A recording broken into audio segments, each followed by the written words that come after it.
అంతా ఆరిపోయింది. రాత్రి వెళ్ళి గొర్రెల బొచ్చు ఉంచుతా, ఆ బొచ్చు మాత్రమే మంచుతో తడపబడాలి. నేల మీద మంచు పడకూడదు, నేలంతా కూడా ఎండిపోయి ఉండాలి. Amen, amen. ఎప్పుడైతే ఆ మనం చేశాడు, దేవుడు చెప్పాడు, ఆ కళ్ళమంతా ఆరిపెట్టట్లు చేస్తాను, ఆ గొర్రెల బొచ్చు మాత్రం మంచుతో తడిపేటట్లు చేస్తాను, వెళ్ళు అన్నాడు.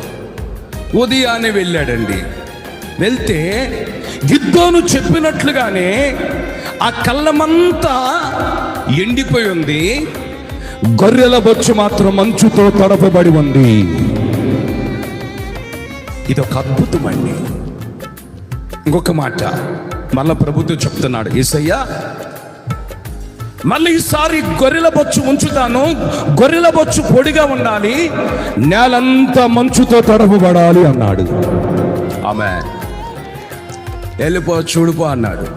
రాత్రి అలాగున్నాడు. ఉదయం వెళ్ళి చూస్తే గొర్రెల బొచ్చు పొడిగా ఉంది, నేలంతా మంచుతో తడపబడి ఉంది. ఆమెన్. చూడండి, దేవుడు ఏది చెప్తా చేస్తున్నాడు గిద్దోను జీవితంలో. గొర్రెల బొచ్చు పొడుగుండమంటే పొడుగుండేటట్లు ప్రభు చేశాడు.